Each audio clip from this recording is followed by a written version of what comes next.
ఒక ఊళ్ళో భీముడనే క్లీనరు ఉండేవాడు. పేరుకు తగ్గట్టే పెద్ద పెద్ద కళ్ళు, గంభీరమైన మీసాలు, గట్టి శరీరంతో ఉండే భీమన్న అచిరకాలంలోనే డ్రైవర్ అయ్యాడు. కొత్తగా డ్రైవర్ అయిన భీమన్నకు సహజంగానే తన వృత్తి ధర్మం అంటే విపరీతమైన భక్తి శ్రద్ధలు ఏర్పడ్డాయి. అయితే భీముడికి చిన్ననాటి నుండి ఒక సమస్య ఉండేది. ఎప్పుడు పడుకున్నా సరే వెంటనే అతనికి గొప్ప కలలు మొదలైపోయేవి. ఆ కలల ప్రపంచంలో ఉంటూ అతను ఒక్కోసారి భీకరంగా నవ్వేవాడు, ఒక్కోసారి బాధగా మూలిగేవాడు. ఈ రెండూ చేయనప్పుడు అతను ప్రశాంతంగా గది అదిరేటట్లు గురకపెట్టేవాడు. అట్లాంటి ఎత్తితో సహజీవనం చేయాలంటే ఎంత ఓపిక అవసరమో మీకు ఈ పాటికి అర్థమై ఉంటుంది. భీముడి భార్య బంగారం నిజంగా బంగారం లాంటిదే. ఆమెకు భీముడే ప్రత్యక్ష దైవం. తన దైవం నిద్రపోతున్నప్పుడు తన కాలి అందలు మ్రోగి ఆయనకు ఎక్కడ నిద్రభంగం కలిగిస్తాయోనని ఆమె అందలు పెట్టుకోవటం మానేసింది. భర్త ఎంత పెద్దగా నవ్వినా, ఎంత గట్టిగా గురకపెట్టినా బంగారం మాత్రం బహు చక్కగా సర్దుకుపోతుండేది. ఒకరోజు భీమన్న యథాప్రకారం లారీ దిగి ఇంటికొచ్చాడు. దూర ప్రయాణం చేసి వచ్చాడేమో. భోజనం చేయగానే కునుకు పట్టింది. బంగారం కూడా పని ముగించుకుని వచ్చి పడుకున్నది. నిద్రలో భీమన్నకు డ్రైవింగ్ పని పడింది. ఇంకేమీ లారీని సుతారంగా తోలటం మొదలుపెట్టాడు. చేతులు స్టీరింగు కోసం తారాడాయి. అంతలో చేతికి భార్య చెవులు దొరికాయి. వాటిని పట్టుకుని భీమన్న కులాసాగా స్టీరింగు తిప్పుతూ లారీని తోలసాగాడు. బంగారానికి టపీమని మెలకు వచ్చేసింది. కానీ భర్తకు నిద్రభంగం కాకూడదని మిన్నకుండిపోయింది.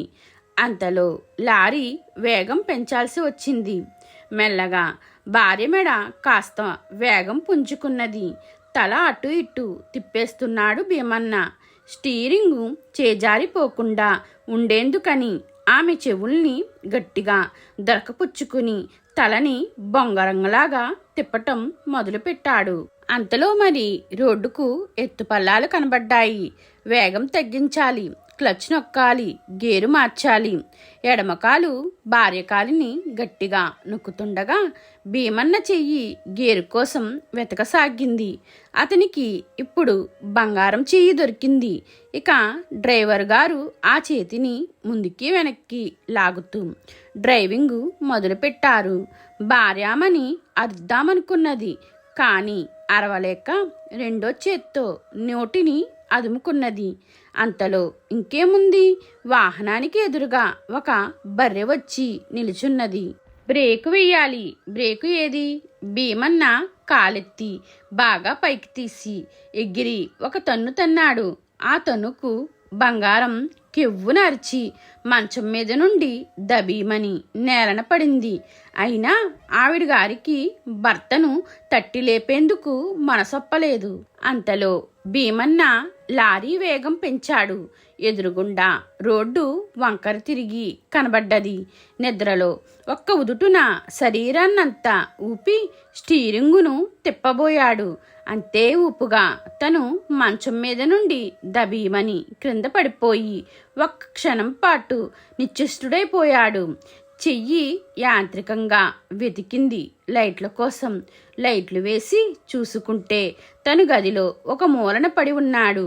బంగారం రెండో మూలన కూర్చుని బుప్పుగట్టిన తలను తడుముకుంటున్నది. సిగ్గుపడ్డ భీమన్న భార్యకు క్షమాపణలు చెప్పుకున్నాడు. గాని మళ్ళీ పడుకోగానే ఇంకొక కల మొదలైతే మరి ఎవరిది తప్పు? మీకు ఈ వీడియో నచ్చితే లైక్ చేయండి, షేర్ చేయండి, కామెంట్ చేయండి. నా ఛానల్ని సబ్స్క్రైబ్ చేసుకోండి.